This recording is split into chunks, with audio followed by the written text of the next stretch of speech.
Antes de tudo, não esqueça de se inscrever no canal, de deixar aquele like e ativar as notificações para não perder nenhum novo vídeo. No último vídeo postado aqui no canal, abordamos um cenário hipotético de enfrentamento entre o caça furtivo norte-americano F-35 e o sistema antiaéreo de longo alcance russo S-400. Nos comentários, muitos inscritos pediram um vídeo semelhante, mas dessa vez colocando o Gripen brasileiro contra o S-300VM venezuelano e as possibilidades desse confronto. Como no vídeo anterior, podemos abordar esse cenário de uma forma menos ou mais realista. A forma menos realista seria um encontro entre o S-300 venezuelano operando de forma isolada próximo da nossa fronteira, sem qualquer controle de emissões, permitindo seu rastreamento com uma esquadrilha de caças Gripen. Se o Gripen decidisse atacar o S-300 da Venezuela, já que não temos mísseis anti-radiação, a arma mais adequada seriam as bombas Spice-250 de origem israelense. Essas bombas são equivalentes às bombas SDB-2 que vimos no cenário anterior sendo utilizadas pelo F-35. Elas são pequenas, podendo ser levadas em até 8 em um único lançador, e se lançadas em grandes altitudes podem atingir alvos a até 100 km de distância. Elas possuem um sistema de guiagem terminal IIR, que é um sensor infravermelho com capacidade de formar imagens, o que permite que elas ataquem alvos móveis. Segundo o que foi publicado na mídia, foram adquiridas 30 bombas desse modelo para a FAB, então eu vou usar esse número como base. O alcance dessas bombas é inferior ao alcance máximo de engajamento do S-300VM da Venezuela, que pode chegar a 200 km, e como o Gripen não é um caça furtivo, embora tenha um RCS reduzido, que diga-se de passagem iria aumentar um pouco em função das cargas externas, a forma mais segura de atacar o S-300 seria se aproximando em baixa altitude. Para que o Gripen fosse atacado no alcance máximo do S-300VM, ele precisaria estar voando a pelo menos 3.000 metros de altitude ou mais. Se o Gripen, já sabendo da posição do S-300, voar em direção a ele a 300 metros de altura, ele só seria detectado a aproximadamente 60 km de distância, o que permite supor que o Gripen seria perfeitamente capaz de colocar o S-300VM no alcance das bombas Spice-250. Nesse ponto, o Gripen chegaria a um momento um pouco delicado. As bombas Spice não possuem um motor próprio, dependendo apenas da capacidade de planeio, e para atingir distâncias maiores elas precisam ser lançadas em altitudes maiores. Isso significa que o Gripen poderia se aproximar sem ser detectado pelo S-300, mas precisaria subir antes de liberar as bombas, momento em que provavelmente seria rastreado. No entanto, essa exposição seria bem curta, coisa de segundos. Os Gripens aumentariam a potência, ganhariam altitude rapidamente já fazendo uso de chefes e contramedidas ativas para quebrar um possível travamento do radar do S-300, lançariam as bombas e mergulhariam se escondendo novamente no horizonte radar. Como os mísseis do S-300 são guiados por um sistema de radar semi-ativo, o que significa que o radar de controle de fogo precisa iluminar o alvo até o impacto final dos mísseis, assim que os Gripen mergulhassem novamente em um voo baixo, sumindo das telas do radar do S-300 por conta do horizonte radar, eles estariam a salvo e mesmo que o S-300 já tivesse disparado contra eles, esses mísseis lançados se perderiam. Nesse momento, como as bombas Spice-250 são do tipo dispare e esqueça, os caças Gripen já poderiam voltar para a base. Imaginando que essas bombas voem a uma velocidade média de 200 metros por segundo, se lançadas a 60 km de distância, elas levariam cerca de 300 segundos ou 5 minutos para percorrer a distância até o S-300. E esse seria o tempo que o S-300 teria para tentar abater as bombas em voo. Uma bateria do tipo S-300VM pode engajar até 24 alvos por vez, e considerando o tempo que as bombas levariam para percorrer o seu trajeto, teoricamente seria possível engajar as 30 bombas lançadas pelos caças Gripen. O problema é que, pelo que dá para ver pelas imagens postadas na internet, os S-300VM da Venezuela aparentemente operam em uma configuração reduzida, com um menor número de veículos de lançamento. De todas as imagens que eu consegui dos S-300 venezuelanos, em nenhuma delas havia mais do que 3 veículos de lançamento juntos. Como cada veículo de lançamento possui no máximo 4 mísseis, sendo que alguns levam apenas 2 mísseis maiores de outra versão, seria altamente provável que o número de mísseis prontos para uso seria menor do que o número de bombas lançadas. Isso significa que mesmo que o S-300VM tivesse uma taxa de acerto de 100% contra as bombas Spice 250, algo muito improvável, ainda sobrariam bombas em voo. Diante disso, não haveria praticamente nada que o S-300VM pudesse fazer, e ele muito provavelmente seria destruído pela combinação de Gripens e bombas Spice 250. Porém, esse é o cenário menos provável e realista. Assim como dito no vídeo anterior, um cenário mais realista envolveria de ambos os lados um maior número de meios que tornariam tudo mais complexo. Em um cenário mais provável, poderíamos esperar, do lado venezuelano, uma bateria S-300VM protegida por uma bateria Buk M2 e uma bateria S-125 Pechora 2M cobrindo a camada mais interna, além de caças Sukhoi de prontidão, possivelmente atuando em patrulhas aéreas de combate sobre essa área. Nesse caso, para superar esse nível maior de defesa, precisaríamos também de mais meios aéreos, que poderiam incluir, além dos caças Gripen, um número de caças bombardeiros AMX, drones de vigilância, além dos aviões E-99 e R-99. O primeiro desafio em um cenário mais realista seria localizar a bateria do S-300VM, já que presumivelmente ela estaria com seus radares desligados, recebendo informações de outros radares de maior alcance localizados mais no interior do território, como o JYL-1 chinês que os venezuelanos operam. Poderíamos tentar fazer isso de 3 formas. A primeira seria utilizando os radares dos próprios caças Gripen no modo de abertura sintética.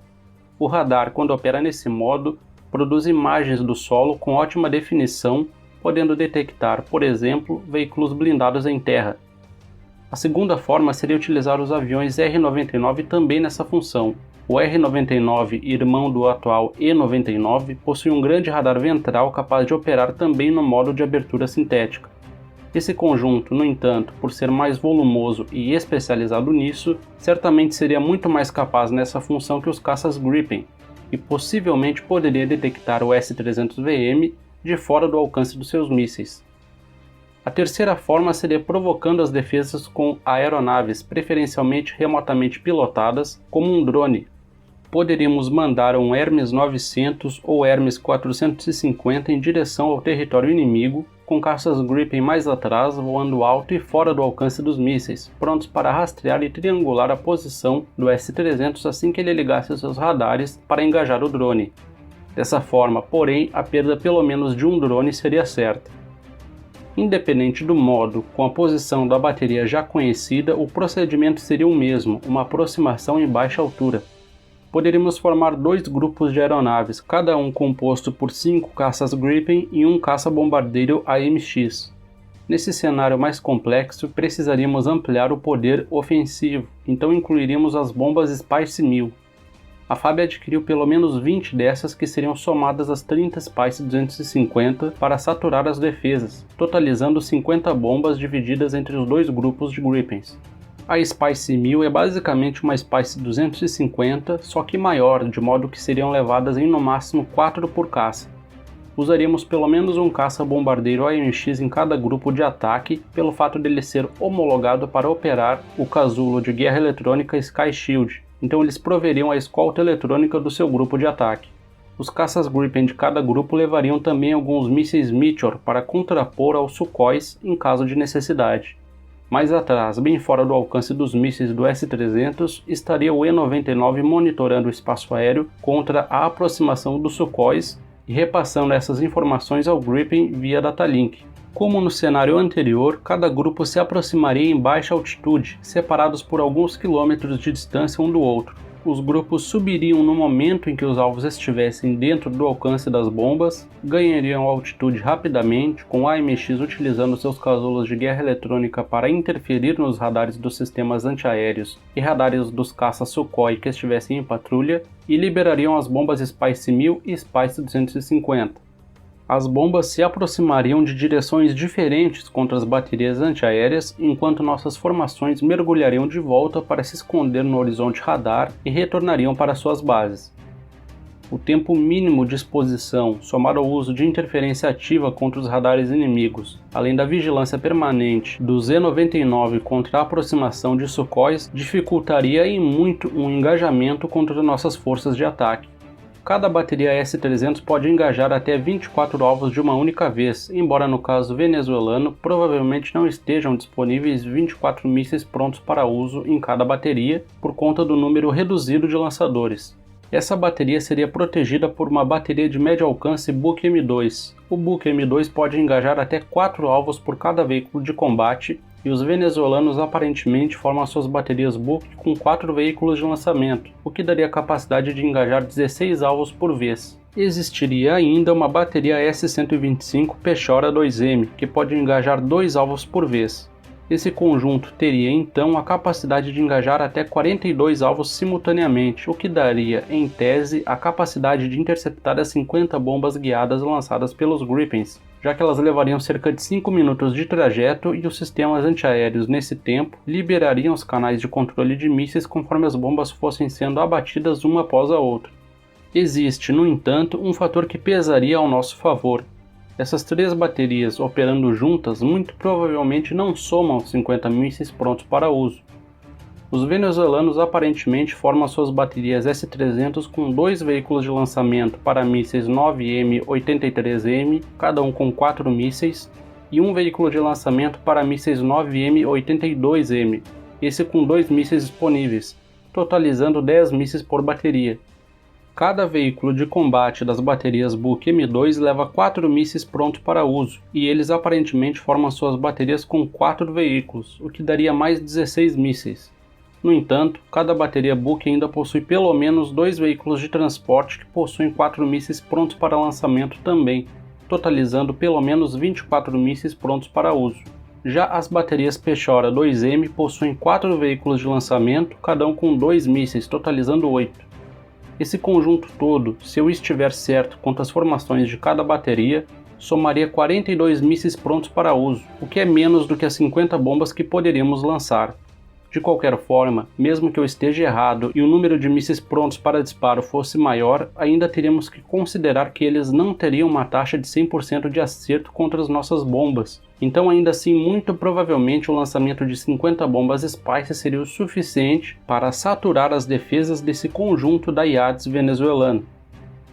Então, considerando as possibilidades desses cenários, o menos e o mais realista, em ambos nós provavelmente teríamos vantagem contra a defesa antiaérea da Venezuela se utilizarmos os Gripen em conjunto com as bombas Spice.